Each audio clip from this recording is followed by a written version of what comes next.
शक्तिरूपेण संस्थिता नमस्तस्यै नमस्तस्यै नमो नमः। આજે આપણે પાઠ 4 ઉષ્મા વિશે અભ્યાસ કરવાના છીએ કે પાઠ 4 ઉષ્મા એને આપણે ઇંગ્લિશમાં કહીશું હીટ એટલે કે ગરમી।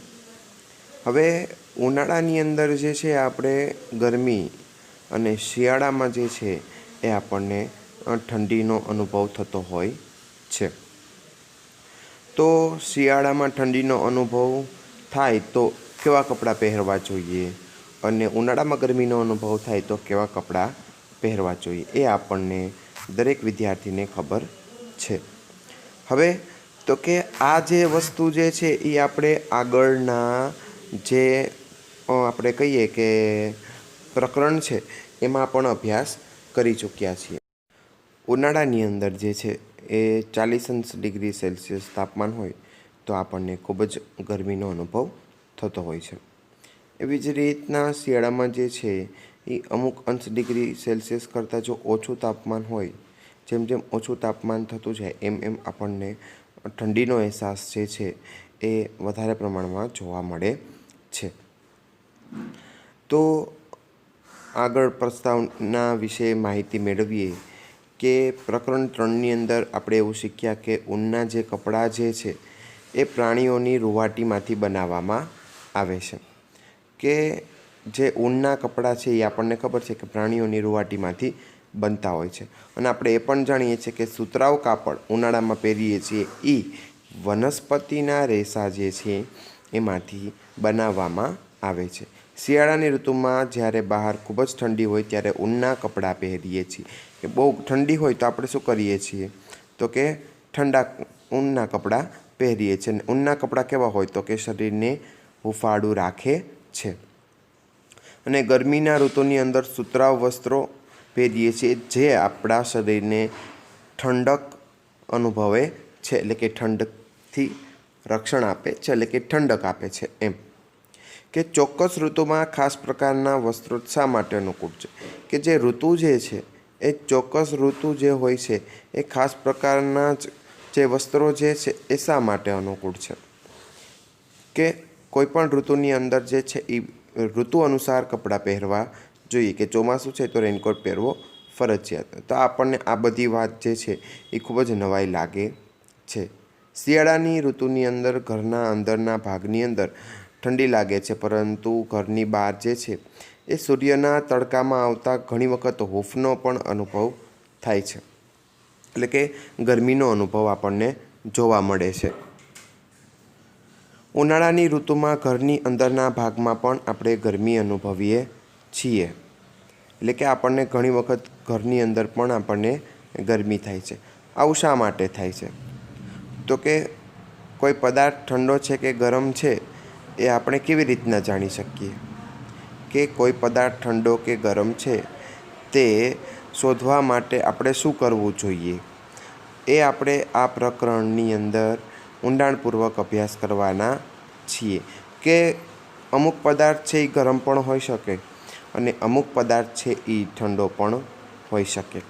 તો આવા અલગ અલગ પદાર્થો છે એ આપણે આ રોજબરોજની ક્રિયાની અંદર આવતા હોય છે, એ આપણે હવે આના પછીના ટૉપિકની અંદર એટલે કે ઠંડુ અને ગરમ ટૉપિકની અંદર વિસ્તૃતપૂર્વક અભ્યાસ કરશું। તો જોઈએ કે ઠંડુ અને ગરમ। તો ઠંડુ ને ગરમ પદાર્થ જે છે એ કેવો હોય તો કે ઠંડો અને ગરમ પદાર્થ છે એ દિવસ દરમિયાન ઘણા બધા પદાર્થો આપણા સંપર્કની અંદર આવે છે। તો ઘણો પદાર્થ ઠંડો પણ હોય છે અને ઘણા પદાર્થ એવા પણ હોય છે કે ગરમ હોય છે। દાખલા તરીકે આપણે ચાનું ઉદાહરણ લઈએ તો એ પદાર્થ છે ગરમ છે અને ગોલાનું ઉદાહરણ લઈએ આવી ગરમીની સિઝનમાં તો એ પદાર્થ જે છે એ શું છે બરફ, તો એ ઠંડો પદાર્થ છે।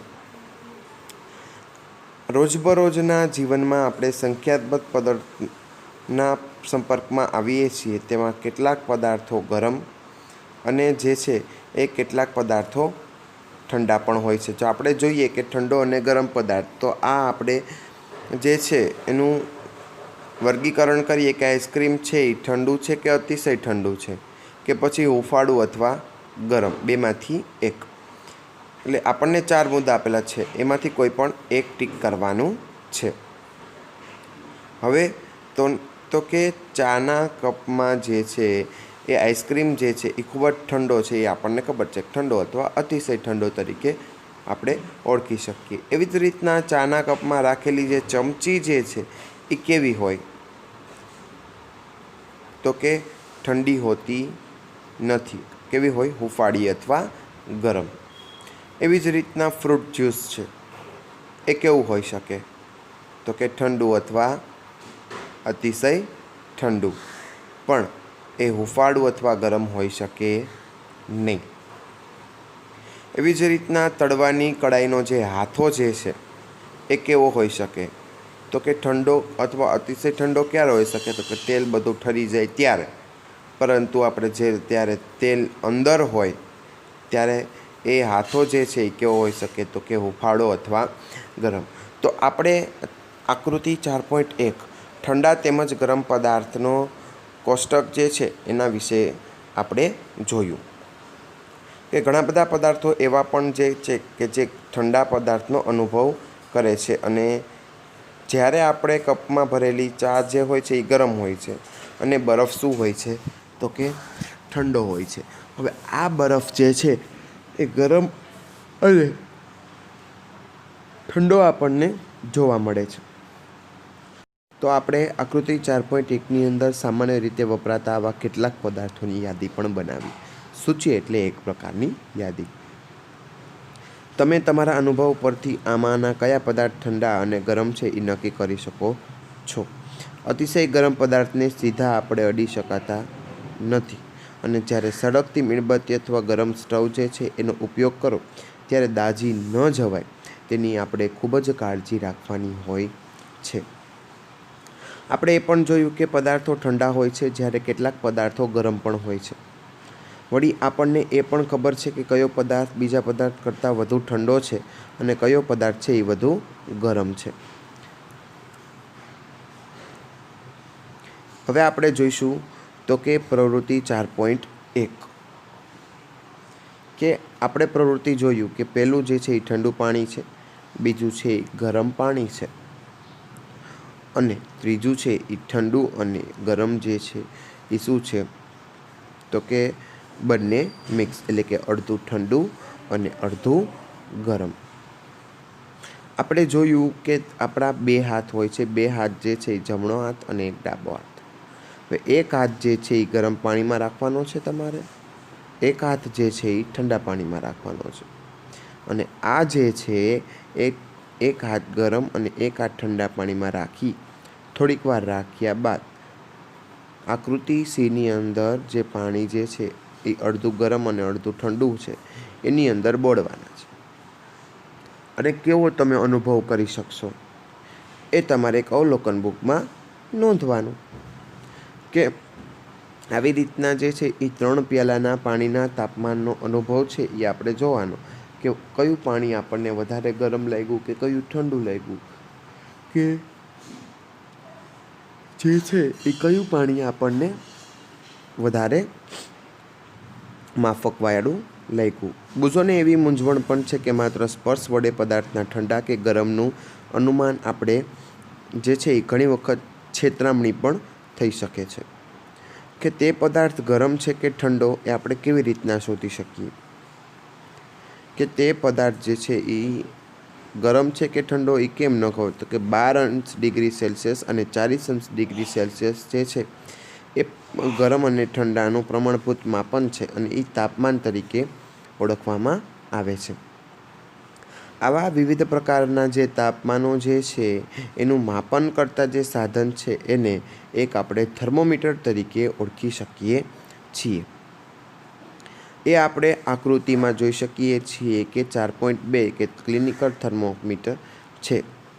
કે આપણે એ જોઈએ છીએ કે આપણે જ્યારે આપણા શરીરનું તાપમાન માપવા માટે શું કરવું પડે, તો કે તાપમાન માપવા માટે જે થર્મોમીટર જે છે એને આપણે મોંની અંદર રાખવું પડે, અને એ મોંની અંદર રાખ્યા પછી એની અંદર જે છે આપણને તાપમાન બતાવે એ શું છે, તો કે આપણા શરીરનું જે છે એ 0° થી 100° હોય છે, અને એ આપણા શરીરનું જે છે એ તાપમાન બતાવે છે. તો એ તાપમાન બતાવે છે એ જે સાધન જે છે એ એક થર્મોમીટર તરીકે ઓળખવામાં આવે છે.